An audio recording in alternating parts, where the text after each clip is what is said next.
psychology session. It's about B2B buying motivation. Why do B2B buyers buy? Alright, let's get started.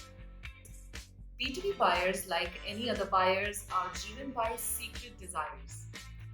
The driving force is usually to get the best quality at a nominal price, but there are other factors too.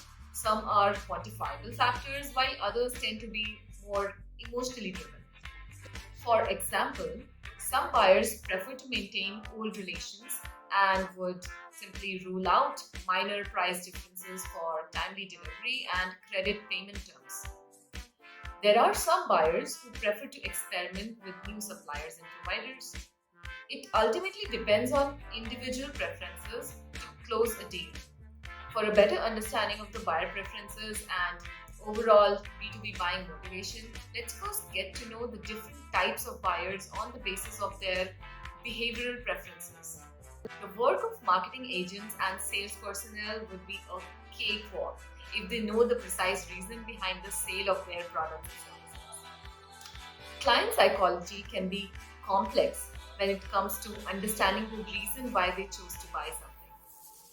One buyer may pick up things on the basis of emergency from the nearest vendor available to them, while the other may compare best options available before making a purchase decision. It is imperative to study the client profile before making any offers, as a wrong approach will lead to shutting the deal even before it gets initiated.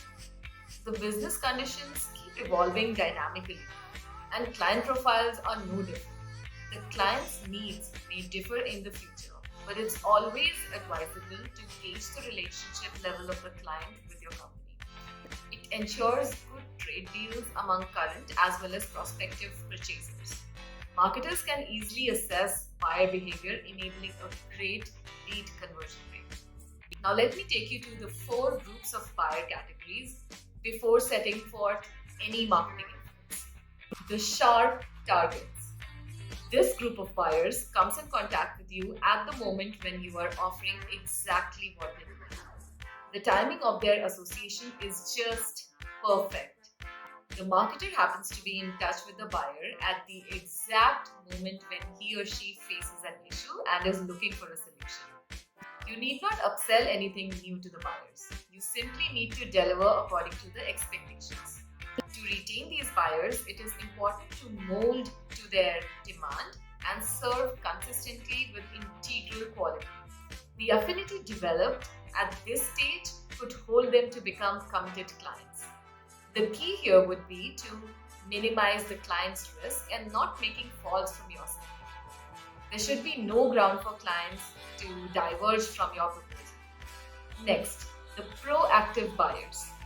Almost 59% of buyers who fall in this category find out information about your company and look for the solution you can offer to them. That's a data by Forbes. The buyers know the situation and seek the best possible solution for you. You would not be the only company they would approach to solve their problem. So it is essential to hit their pressing expectations and overwhelm them with all that they desire.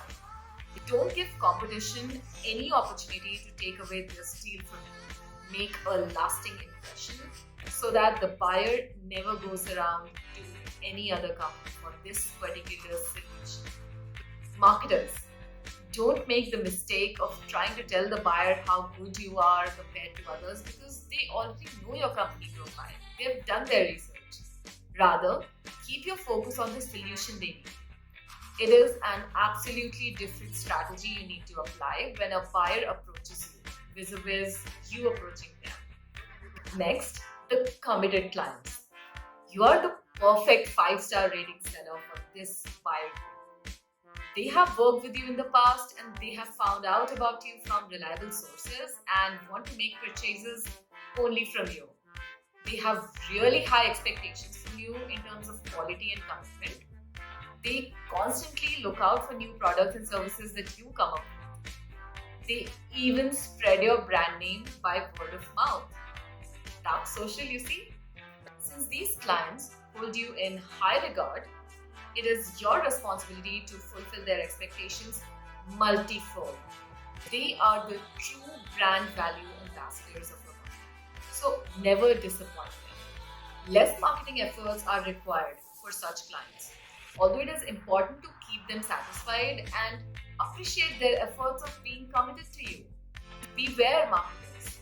Don't ever take these client accounts for granted, as the major chunk of your bread and butter comes from here. Next, the acquainted buyers. These buyers do not have connections with your company, but they contact you when there is a need. You play more of an emergency aid for them. They will perpetually utilize you for their own benefits. This is a client connection that surmounts all the other client categories. In spite of knowing their intentions, you still need to serve them properly and efficiently. It may become annoying to deal with their attitude sometimes, but at the end of the day, returns are all that counts.